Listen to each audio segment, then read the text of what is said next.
Assalamualaikum warahmatullahi wabarakatuh. Selamat pagi anak-anak siswa-siswi MA Plus Nurul Islam. Gimana kabarnya? Alhamdulillah, pada kesempatan yang berbahagia ini kita bisa berjumpa dalam rangka ta'aruf di madrasah ini. Saya berharap ke depan kita bersama-sama, belajar bersama, berinteraksi juga bersama. Dan pada kesempatan kali ini kita akan belajar tentang suatu persaudaraan, atau dalam bahasa Arabnya adalah ukhuwah. Sebelum itu semuanya, mungkin di antara kalian ada yang belum kenal dengan saya.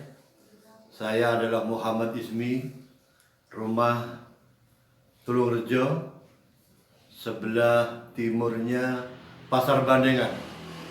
Silahkan kalau ke pasar kalian mampir dengan senang hati, yakni sebelah timurnya Masjid Al-Ikhlas. Untuk mata pelajaran yang kami ampu pada semester kali ini adalah kita akan belajar tentang fikih dan belajar dengan akidah akhlak. Anak-anakku yang tercinta dan Pak Ismi banggakan, terkait dengan ukhuwah. Ukhuwah itu adalah persaudaraan. Perlu diketahui bahwasanya ukhuwah itu ada 3 macamnya, yakni ukhuwah watoniyah atau cinta tanah air, ukhuwah basyariyah, yakni kita cinta sesama, dan ukhuwah islamiyah, cinta sesama muslim. Di dalam ukhuwah ini yang akan Pak Ismi jelaskan lebih lanjut adalah tentang ukhuwah islamiyah.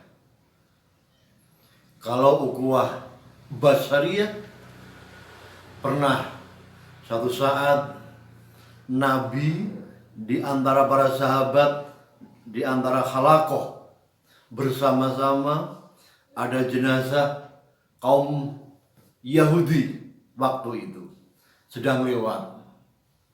Lantas Rasulullah berdiri, para sahabat pun juga berdiri bersama-sama. Ditanya oleh sahabat, wahai sahabat, wahai Rasulullah, bahwasanya itu jenazah orang Yahudi, kenapa panjenengan berdiri? Nabi berkata, bukankah dia termasuk manusia juga? Ini namanya sama manusia. Cinta tanah air, hubbul waton minal iman, sudah sangat masyhur.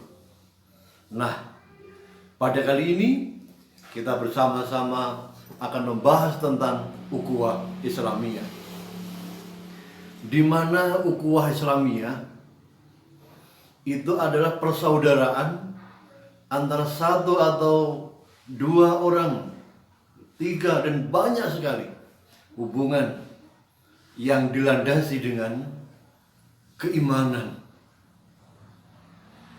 Iman yang letaknya dalam dada. Kalau bicara iman itu ada pepadan iman. Kalau kita misalnya asik nonton TV, asik buka HP, waktunya sholat di masjid adzan, Allahu Akbar, Allahu Akbar. Kalau kita tutup HP kita berangkat ke masjid, itu namanya iman. Kalau kita teruskan nonton HP, itu namanya iman. Dalam pengertian ini Rasulullah pernah bersabda bahwasanya sesama muslim itu adalah ikhwan, ibarat suatu bangunan, suatu jasad.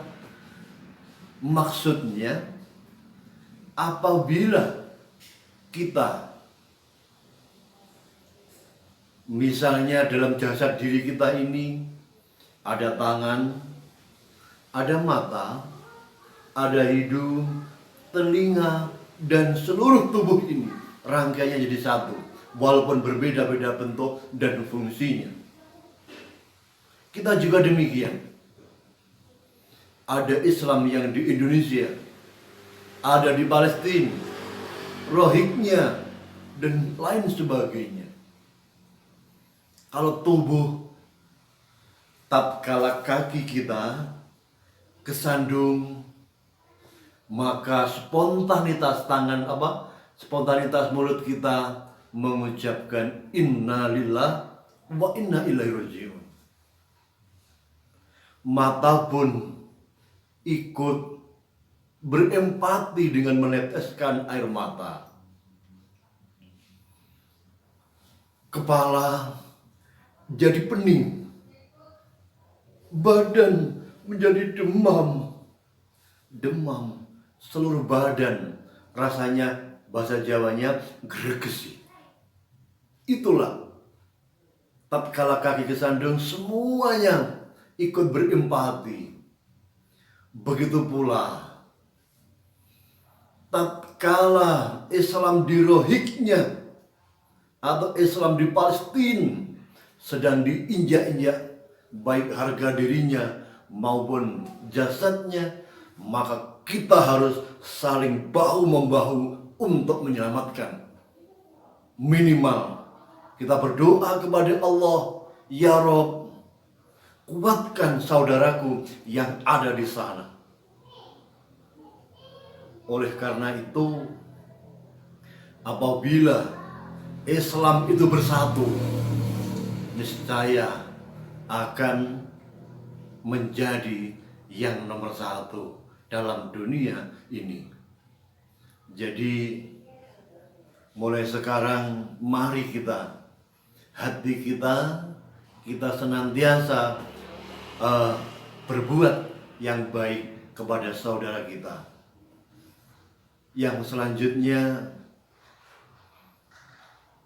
dalam jasad itu ada yang namanya telinga, yang fungsinya adalah mendengarkan, mata melihat, kaki menghantarkan kita, otak memikirkan sesuatu, dan hati yang menjadi nurani dalam segala bertingkah dan laku. Sebagaimana juga demikian, Islam harus bersatu. Bangsa Indonesia begitu luasnya. Ada Nahdlatul Ulama, ada Muhammadiyah, dan semuanya dalam bingkai NKRI yang kita cintai. Kita harus saling menjadi penguat, karena Rasulullah juga menyampaikan sesama muslim itu ibarat sebuah bangunan. Kalian tahu bangunan? Yang punya rumah ada genting, ada reng, ada usuk, ada tiangnya, ada penyangga, ada pondasi. Semuanya menjadi satu kesatuan yang tidak bisa terpisahkan. Semuanya saling melengkapi. Jangan mentang-mentang genteng yang ada di atas, genteng yang tinggi sekali, akulah yang paling berjasa karena bisa untuk melindungi manusia di bawahku. Akhirnya yang reng itu bilang, bro, andaikan kamu tidak numpang di pundakku, kamu tidak bisa seperti itu. Akhirnya yang usuk juga demikian. Bahkan paku yang kecil itu sebagai perekat. ditopang dengan tembok, ditopang dengan yang namanya cagar. Dan itu semua tidak akan ada artinya ketika pondasi tidak ada. Islam juga demikian. Di antara organisasi Islam ada yang bidangnya kemasyarakatan, ada yang pendidikan, ada yang kesehatan, ada yang bertablek di sana sini, dan juga ada yang beraneka ragam yang kesemuanya itu apabila bersatu padu, saya yakin tidak lama lagi kebangkitan Islam akan segera muncul. Kalau kita lihat suatu jembatan, di mana suatu jembatan ini ada yang namanya pasir, ada yang namanya koral, ada yang namanya air, semen, dan besi. Andaikan ini sendiri-sendiri, maka itu nanti tidak akan kuat dan tahan lama. Apabila semuanya melebur, pasir, koral, semen, besi, air melebur menjadi satu, maka akan menjadi suatu jembatan yang kokoh, jembatan yang kuat, tahan akan goncangan dan terpaan panas serta hujan. Oleh karena itu, kita harus berpikir, kita sesama muslim, lebih-lebih sesama Emanul Islam, mari kita untuk senantiasa peduli sebagaimana jasad kita saling melengkapi sebagaimana bentuk bangunan. Ini ada satu contoh kisah, di mana kisah ini bermula dari awal perjuangan Rasulullah. Tatkala Allah memerintahkan Nabi Muhammad SAW syiar Islam, di mana pada waktu itu syiarnya dimulai dari keluarganya.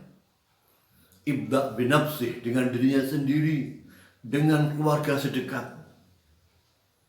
Yang perlu kita pahami, dari kalangan kaum perempuan, manusia di dunia ini yang pertama kali iman adalah Khadijatul Kubro.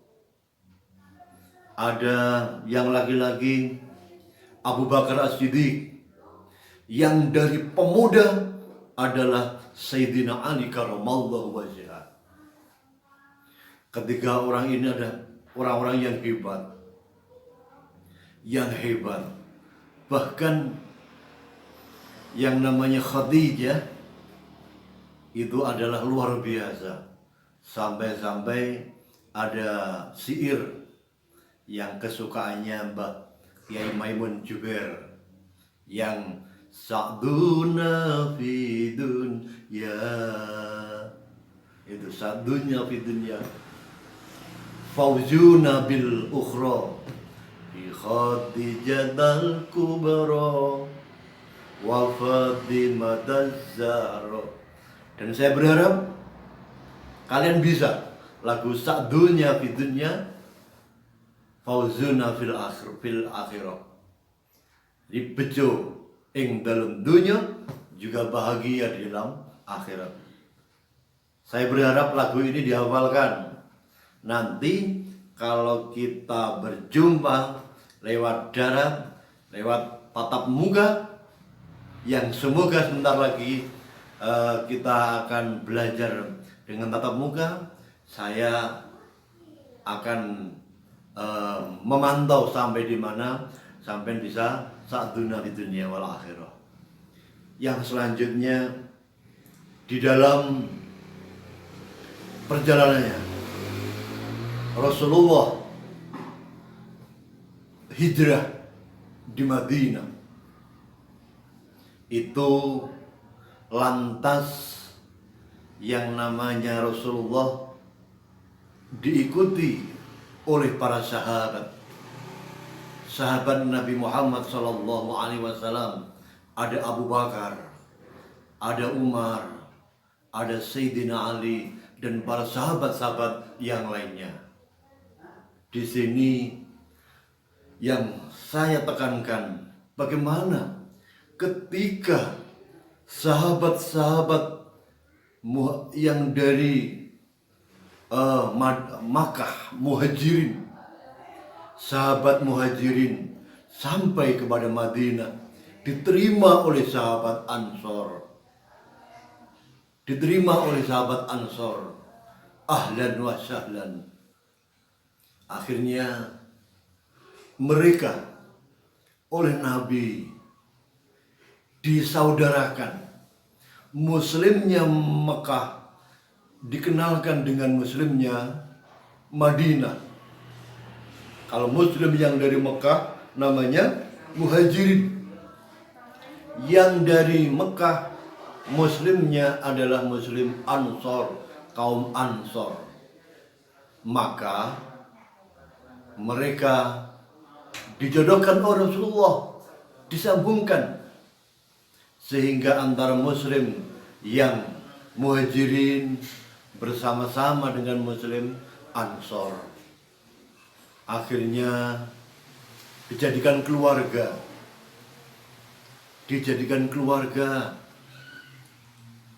Karena yang dari dari Mekah belum punya harta, belum punya penghasilan, maka yang menanggung itu adalah dari Madinah, dari kaum Ansor.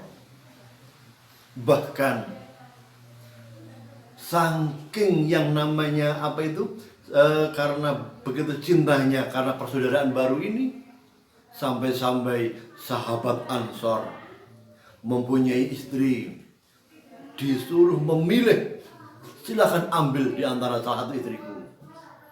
Dikasih makanan, tetapi sahabat Muhajirin juga tahu diri.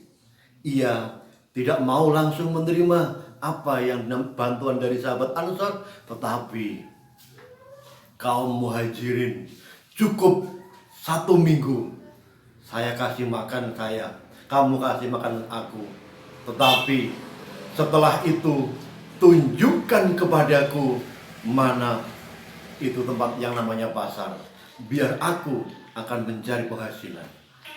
Demikianlah anak-anak, ketika ukhuwah Islamiyah sedang berjalan dengan harmonisnya, ibarat tubuh saling berempati, ibarat bangunan saling menguatkan, sebagaimana yang terjadi di Ansor dan Muhajirin, sehingga Islam sangat kuat di kala itu.